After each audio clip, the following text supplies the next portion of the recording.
Animaker.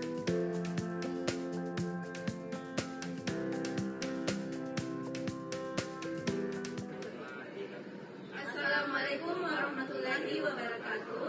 Perkenalkan, kami dari kelompok 2. Di sini kami akan membahas mengenai sejarah pendidikan di Indonesia. Adapun materi-materi yang akan kami bahas yaitu yang pertama yaitu pendidikan pada masa prakolonialisme. Yang kedua yaitu pendidikan pada masa kolonialisme Belanda dan Jepang. Yang ketiga, pendidikan pasca kemerdekaan. Baik, materi keempat yaitu era Orde Baru dan reformasi pendidikan.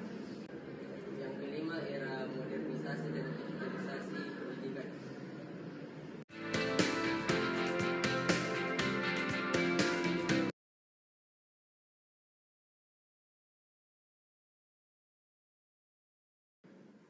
Hai semuanya, perkenalkan nama aku Andi Inayah dan aku yang akan memandu kalian semua untuk memahami bagaimana sih bentuk pendidikan pada masa prakolonial.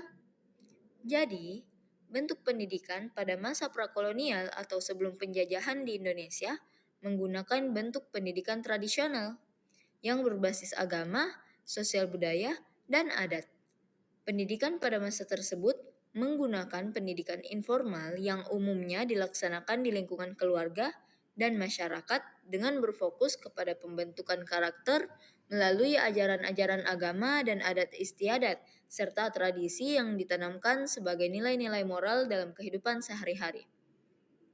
Umumnya, pada masa tersebut pendidikan agama yang diajarkan yaitu pendidikan agama Islam dan pendidikan Hindu-Buddha. Berikutnya, bentuk pendidikan pada masa prakolonial. Yang pertama, pendidikan agama Islam. Pendidikan Islam membina dan mengajar manusia dengan berdasar kepada Al-Quran untuk mengajarkan cara beribadah kepada Allah Subhanahu wa Ta'ala yang berfokus kepada pentingnya nilai-nilai moral dan akhlak mulia di dalam diri setiap manusia, serta pengembangan keterampilan seperti menulis, membaca, dan berhitung. Pada masa prakolonial, penerapan pendidikan Islam sering dilaksanakan di pesantren. Selanjutnya, pendidikan agama Hindu-Buddha. Materi yang diajarkan dalam pendidikan Hindu-Buddha berupa cara beribadah dan mempelajari seni-seni yang berhubungan dengan keterampilan berupa pembuatan candi atau patung-patung.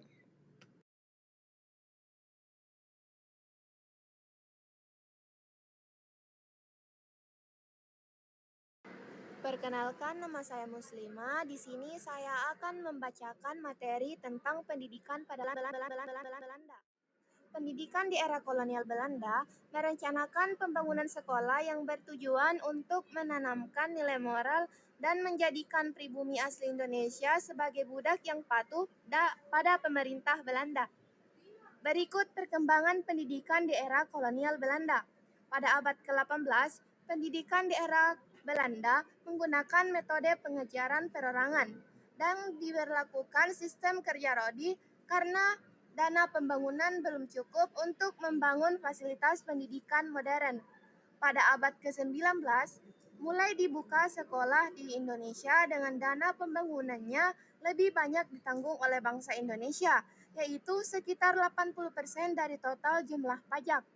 Yang ketiga, pada abad ke-20, sistem pendidikan di Indonesia menggunakan pendidikan berbasis agama, yakni pendidikan pesantren tradisional, sedangkan sistem pendidikan kolonial Belanda masih berusaha untuk menata pribumi agar dapat mengenal sistem pendidikan Barat. Berikutnya, pendidikan pada masa kolonial Jepang. Jepang mengambil alih penjajahan Belanda di Indonesia pada tanggal 18 Maret 1942. Jepang juga mengambil alih sistem pendidikan di Indonesia yang menyebabkan terjadinya perubahan yang signifikan, yakni dengan melarang segala hal yang berhubungan dengan Belanda, termasuk buku-buku dan bahasa pengantar yang digunakan dalam pendidikan. Hal tersebut dilakukan penjajah Jepang untuk menata ulang sistem di Indonesia. Adapun beberapa upaya yang diterapkan Jepang untuk menata ulang sistem pendidikan di Indonesia yaitu sebagai berikut. Yang pertama, menggabungkan kurikulum lokal dan kurikulum Jepang. Yang kedua, mempekerjakan pribumi asli Indonesia untuk mencari simpati serta dukungan rakyat Indonesia. Yang ketiga, melatih tenaga pendidik yang akan berperan penting sebagai pembimbing para siswa dalam menambah ilmu pengetahuan. Dan yang keempat, membuka kembali sekolah dengan mengubah nama sekolah menjadi Sekolah Menengah Pertama atau SMP dan Sekolah Menengah Tinggi atau SMT.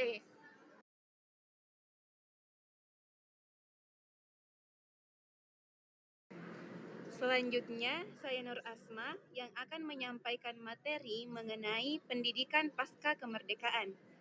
Masa pasca kemerdekaan di Indonesia berlangsung dari tahun 1945 sampai 1949. Pada masa ini dilakukan pembentukan sistem pendidikan nasional yang berlandaskan Pancasila dan Undang-Undang Dasar Negara Republik Indonesia tahun 1945. Pendidikan di masa pasca kemerdekaan berkembang pesat karena upaya yang dilakukan pemerintah untuk membentuk sistem pendidikan yang jauh lebih baik dengan berfokus pada pembangunan sistem pendidikan secara menyeluruh untuk mengatasi dampak-dampak buruk yang didapatkan pada masa sebelumnya.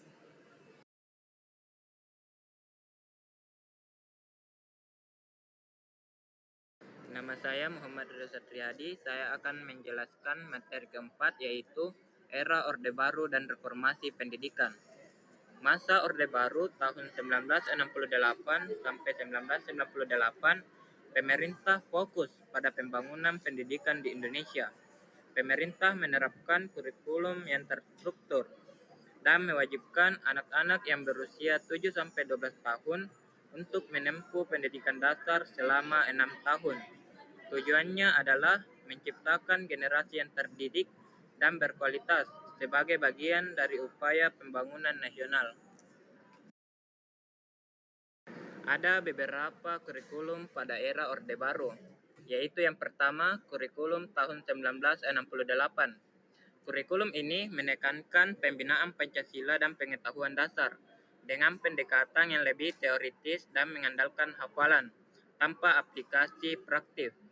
Yang kedua yaitu kurikulum 1975, yaitu kurikulum yang fokus pada efisiensi dan efektivitas pengajaran dengan rincian materi dan tujuan yang jelas, serta memperkuat peran guru dalam proses belajar mengajar.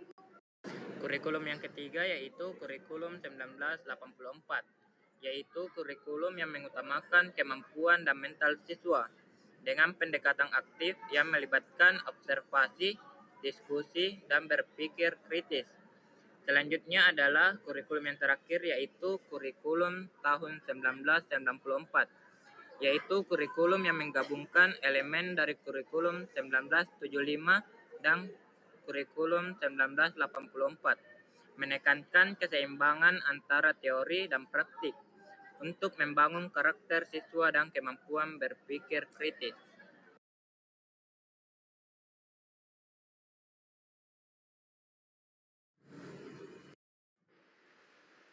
Halo semuanya, nama saya Fatur Rahman Al-Ansari.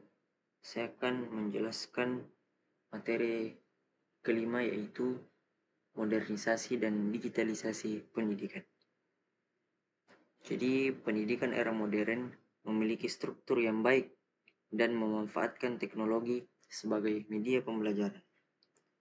Perkembangan pesat iptek, khususnya di bidang ICT, mempermudah pengolahan data dan informasi digital.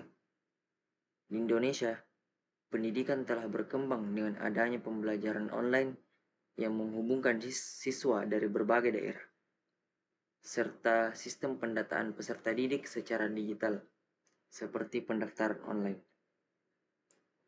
Guru sebagai tenaga pendidik profesional berperan penting dalam membimbing siswa menggunakan teknologi digital untuk pembelajaran. Oleh karena itu, guru harus siap menghadapi perubahan dan perkembangan dalam dunia pendidikan. Itulah tadi pembahasan mengenai sejarah pendidikan di Indonesia. Sekian dari kami. Wassalamualaikum warahmatullahi wabarakatuh.